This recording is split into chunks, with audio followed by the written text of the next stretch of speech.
Friends, ಇವತ್ತು ನೋಡಿ ನಾನು ಕಟ್ಟಿನ ಸಾರು ಮಾಡತ್ತೀನಿ. ಕಟ್ಟಿನ ಸಾರು ಯಾವ ಥರ ಮಾಡೋದು, ಬೇಳೆ ಕುದಿಸಿ ಇವತ್ತೇ ನಾವು ಹೋಳಿಗೆ ಮಾಡ್ತೀವಿ, ಖಾರ ಹುಣ್ಣಿಮೆಲ್ಲ ಹೋಳಿಗೆ ಮಾಡ್ತೀವಿ. ಅದರದ್ದು ಕಟ್ಟು ಬಂದಿರ್ತೈತೆ, ಅದರಲ್ಲೇ ನಾವು ಇವತ್ತು ಕಟ್ಟಿನ ಸಾರು ಮಾಡ್ತೀವಿ. ಕಟ್ಟಿನ ಸಾರಿಗೆ ಏನೇನು ಬೇಕು ಸಾಮಗ್ರಿಗಳು ನೋಡೋಣ ಬನ್ನಿ.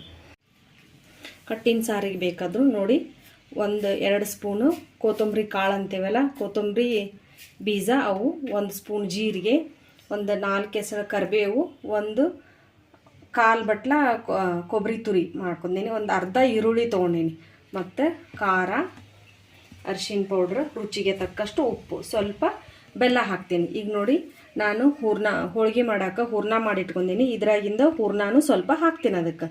ನೋಡೋಣ ಬನ್ನಿ ಯಾವ ಥರ ಕಟ್ಟಿನ ಸಾರು ಪೂರಿಗೆ, ಚಪಾತಿಗೆ ಎಲ್ಲದಕ್ಕೂ ತಿನ್ಬೋದು, ರುಚಿಯಾಗಿ ಬರ್ತೈತಿ. ನೋಡೋಣ ಬನ್ನಿ, ಇವನ್ನೆಲ್ಲ ಹುರ್ಕೊಂಡು ಬರೋಣ. ಈಗ ಇದು ಹುರಿದ ಮುಂದೆ ಗೊತ್ತಾಗ್ತೈತಿ, ಸ್ಮೆಲ್ ಬರ್ತೈತಿ ಘಮ ಘಮ ಅಂಥೇಳಿ. ಇದ್ರ ಜೊತೆನೇ ಈ ಜೀರಿಗೆನೂ ಸೇರಿಸ್ತೀನಿ.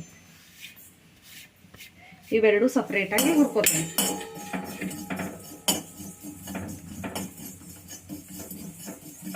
ನೋಡಿ, ಈರುಳ್ಳಿ ಹಾಕ್ತೀನಿ. ಇದನ್ನು ಸ್ವಲ್ಪ ಎಣ್ಣೆ ಹಾಕಿ ಹುರ್ಕೋತೀನಿ.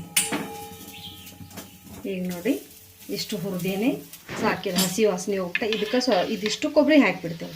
ಕೊಬ್ಬರಿ ಹಾಕಿ ಸ್ವಲ್ಪ ಬಿಸಿ ಮಾಡ್ಕೊತೀನಿ. ಇದನ್ನು ಇದ್ರೊಳಗೆ ಈ ಥರ ಬಿಸಿ ಮಾಡ್ಕೊಂಡು ಗ್ಯಾಸ್ ಆಫ್ ಮಾಡಿಬಿಡ್ತೇನೆ.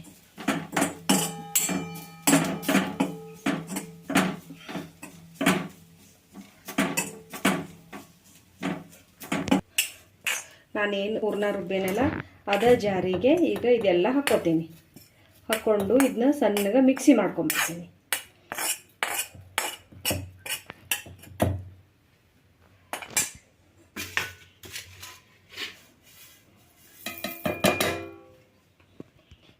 ಈಗ ನೋಡಿ, ನನ್ನ ಕಡೆ ಮೆಣಸಿನ್ಕಾಯಿ ಇದ್ದಿದ್ದಿಲ್ಲ. ಈಗ ನಾನು ಇದಕ್ಕೆ 2 ಸ್ಪೂನ್ ಖಾರದ ಪೌಡ್ರ್ ಹಾಕಿಬಿಡ್ತೀನಿ.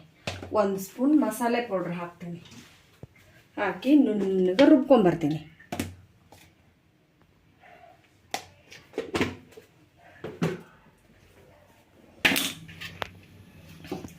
ನೋಡಿ, ಅದ ಏನು ಕೊಬ್ಬರಿ ಎಲ್ಲ ಈರುಳ್ಳಿ ಹುರಿದಿದ್ನೆಲ್ಲ ಅದಕ್ಕೆ 2 ಸ್ಪೂನ್ ಎಣ್ಣೆ ಹಾಕ್ತೀನಿ.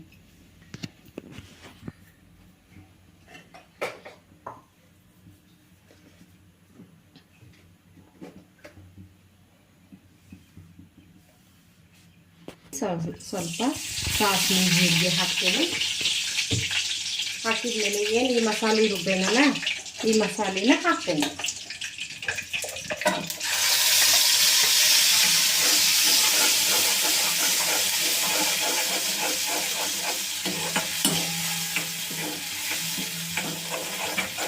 ಒಂದು 2 ನಿಮಿಷ ಈ ಥರ ಕೈ ಆಡಿಸ್ತೀನಿ. ನೋಡಿ, ಈಗ ಇದು ಎಲ್ಲ ನೀರು ಇದು ಹಾಕ್ಸ್ಕೊಂಡಂಗಾಗೈತಿ. ಈಗ ನಾನು ಅರ್ಧ ಲಿಂಬೆ ಗಾತ್ರದಷ್ಟು ಹುಂಚಿಯನ್ನು ನೆನೆ ಹಾಕಿದ್ದೆ. ಈಗ ನಾನು ಇದಕ್ಕೆ ಉಚ್ಕೊಂಡು ಹುಂಚಿಯನ್ನು ಹಾಕ್ತೇನೆ.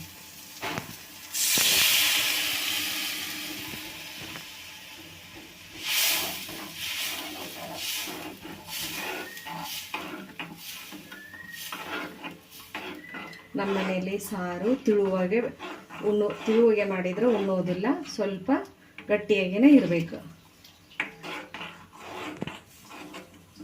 ನೋಡಿ, ಇದೊಂದು ಕುದಿ ಬರಲಿ. ಕುದಿ ಬಂದ ನಂತರ ಅದಕ್ಕೆ ಹೂರ್ಣ ಹಾಕ್ತೀನಿ. ನೋಡಿ, ಇನ್ನೊಂದು ಸ್ವಲ್ಪ ನೀರು ಹಾಕ್ಕೋತೀನಿ. ನೀರು ಹಾಕ್ಕೊಂಡು ನೋಡಿ, ಇಷ್ಟು ಹೂರ್ಣ ಹಾಕ್ತೀನಿ ನಾನು. ಅಂದರೆ ಇನ್ನೂ ಸಾರು ಗಟ್ಟಿಯಾಗಿ ಬರ್ತೈತಿ.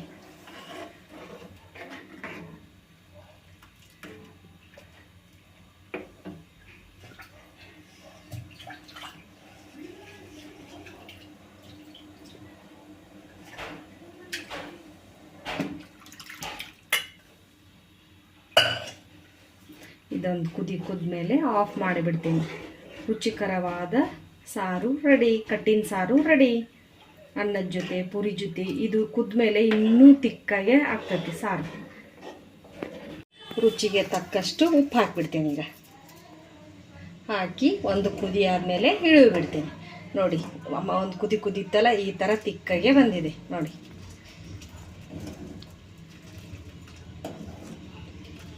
ಅನ್ನಕ್ಕೆ ಸಾರು ಹಾಕ್ಕೊಂಡ್ರೆ ಅನ್ನ ಸಪ್ರೇಟ್ ಸಾರು ಸಪ್ರೇಟು ಆಗಬಾರ್ದು ನಮ್ಮ ಮನೆಯಲ್ಲಿ. ಅನ್ನದೊಳಗನ ಸಾರು ಹಿಡ್ಕೋಬೇಕು, ಆ ಥರ ಸಾರು ಬೇಕು ನಮ್ಮ ಮನೇಲಿ ಮಕ್ಕಳಿಗೆ. ಹಿಂಗಾಗಿ ನಾನು ಸಾರು ಇಷ್ಟು ತಿಕ್ಕಾಗೆ ಮಾಡೀನಿ. ಇನ್ನೂ ಕುದ್ಮೇಲೆ ಇನ್ನೂ ತಿಕ್ಕಾಗೆ ಆಗ್ತದೆ ಅದು.